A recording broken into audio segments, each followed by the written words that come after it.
Let me tell you something about humans. And I say this, not with admiration, not with reverence, but with the absolute, bone-deep terror of a species that has watched them up close. Humans are, without any shadow of a doubt, the most aggressively, catastrophically, stupidly brave creatures in the known universe. And that, my friends, is not a compliment. That is a warning.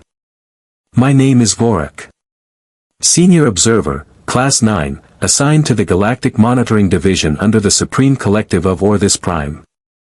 My job, for the last 34 years of my life, has been to watch. Just watch. Log. Report. Go home. Simple. Clean. Safe.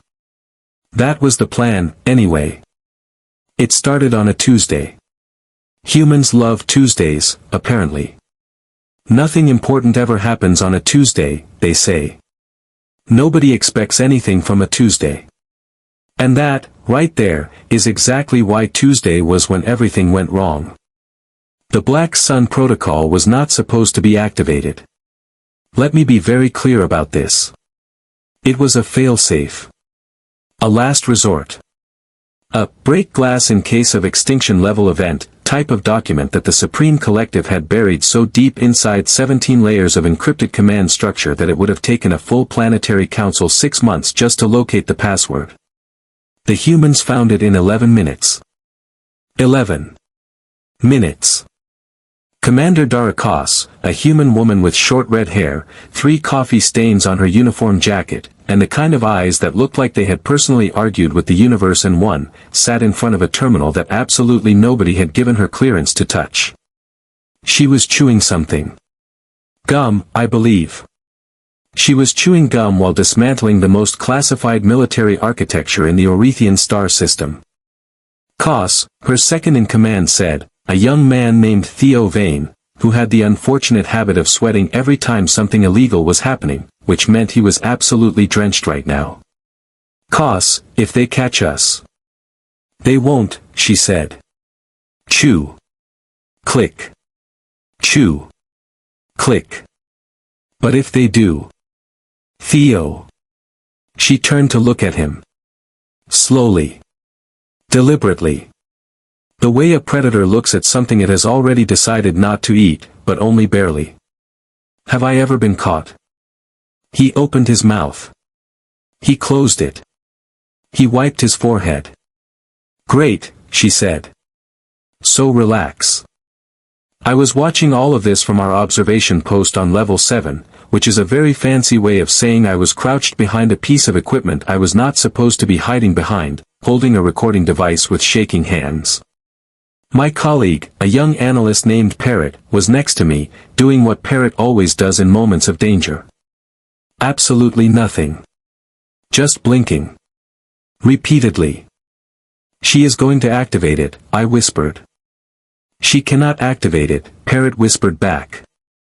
She is literally typing the activation code right now. That is impossible. Parrot.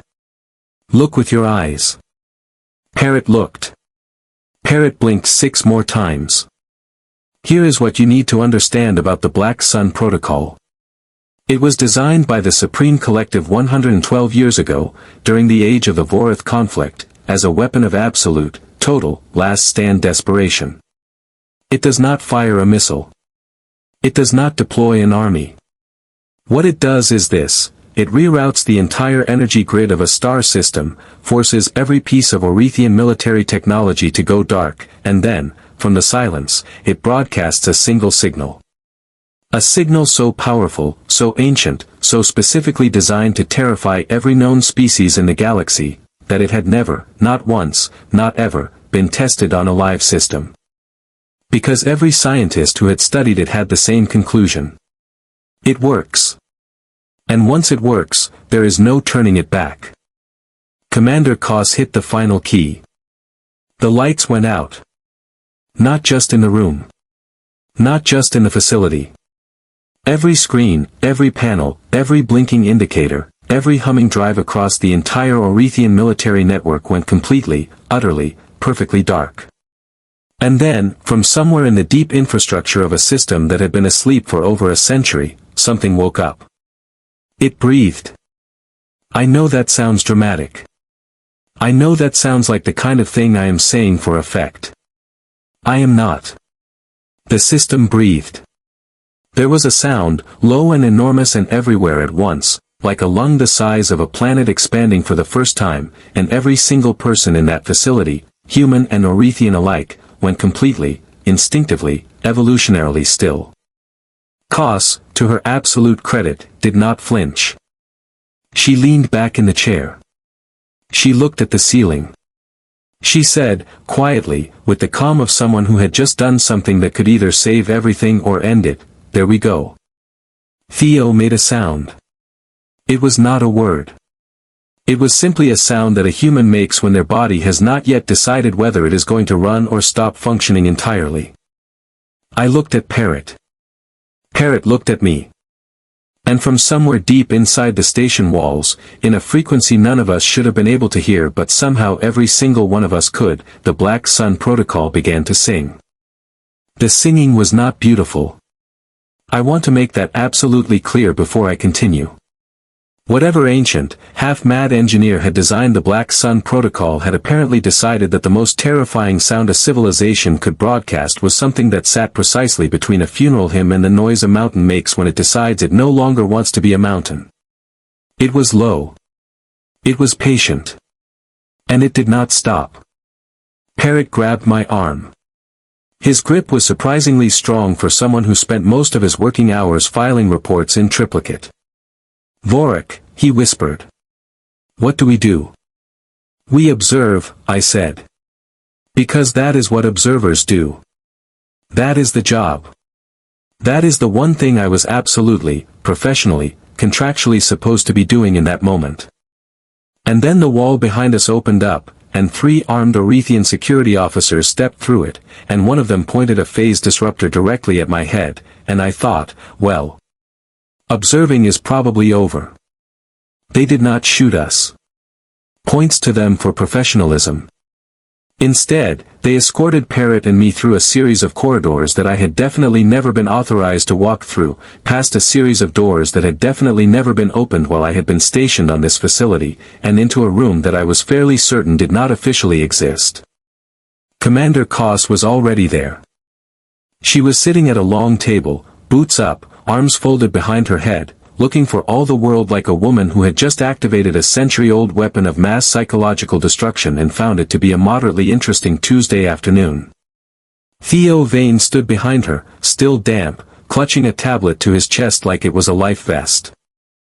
High General Muvra of the Orethian Supreme Collective stood at the other end of the table. Muvra was old. Ancient, really. 7 feet tall, silver-plated scales along the ridge of his skull, for decades of military command pressed into every line of his face. He was the kind of being who had personally overseen the end of 3 wars and the beginning of 2 others. He was, in every measurable sense, the most dangerous individual in the room. He was also, very clearly, furious. "Commander Koss," he said, in a voice that sounded like gravel being slowly poured over broken glass. "Explain." Koss looked at him. She reached into her jacket pocket. She produced another piece of gum, unwrapped it with deliberate, maddening slowness, folded it into her mouth, and then said, "The Vorruk are back."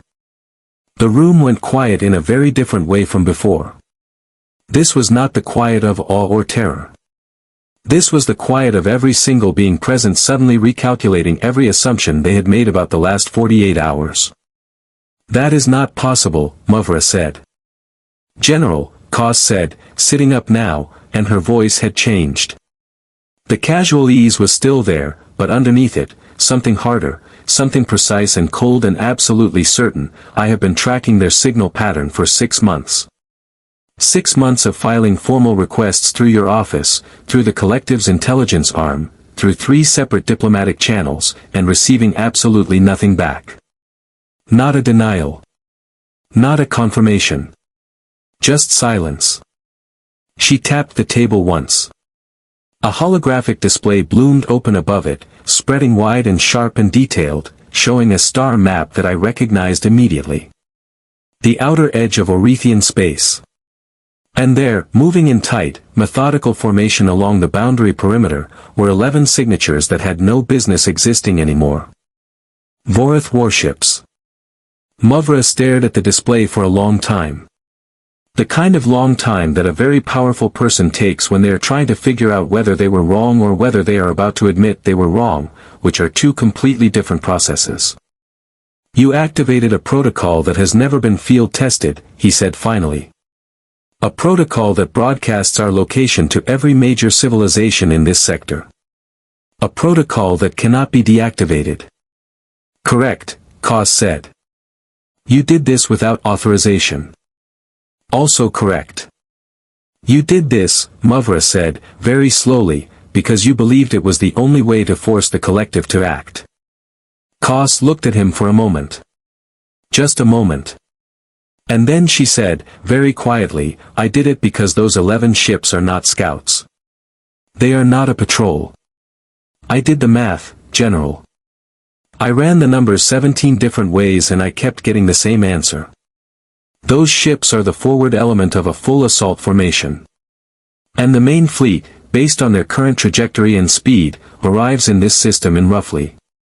She glanced at Theo, who checked his tablet with trembling hands, 14 hours. The silence that followed that statement was the loudest thing I have ever heard in my life. And I have attended 3 Orethian military funerals, each of which involved ceremonial percussion instruments the size of small buildings. Muvra looked at the display. He looked at Koss. He looked, briefly, at me, which I found deeply uncomfortable because I was not supposed to be in this room, and I had absolutely no idea why I had been brought here instead of simply being detained somewhere quiet and forgettable. "Why are the observers in this room?" he asked. "Because," Koss said, and here she finally stood, and she was not a tall woman, not by any measure, but she filled the space around her the way a fire fills a room, with heat and light and the very real possibility of things getting out of hand. "The collective is going to need to answer for this. Not just to me. To the Galactic Monitoring Division. To every species whose territory borders Orethian space. Because if the Vorruk are back, and the collective knew, or suspected, and said nothing, then this is not just Orethia's problem." She let that sit. Then she looked directly at me. "Vorruk. Senior Observer, Class 9. A being who had spent 34 years watching and logging and reporting and going home. A being who was absolutely certain, right up until about 40 minutes ago, that his job would never, not once, matter in any real way." "You are still recording," she said. It was not a question. I looked down at the device in my hand. I had not let go of it. Not once. Through the security officers, through the corridors, through the room that did not officially exist. I had held on to that recording device like it was the only solid thing left in a universe that had suddenly decided to become extremely liquid. "Yes," I said. She nodded. And for the first time since I had laid eyes on Commander Dara Koss, she smiled. Not the casual, easy half-smile of a person doing something mildly illegal on a Tuesday. Something different. Something that looked less like confidence and more like relief. The smile of someone who had been carrying something very heavy, for a very long time, completely alone. And had finally, at the absolute last possible moment, found someone else to help hold it. "Good," she said. "Because someone needs to make sure the universe hears this." Outside, in the dark between stars, the Black Sun Protocol continued its long, patient, unstoppable song. And 14 hours away, something enormous and ancient and very, very angry was already on its way. Humanity, as always, had arrived precisely on time. Which is to say, too late for comfort, and just early enough to matter.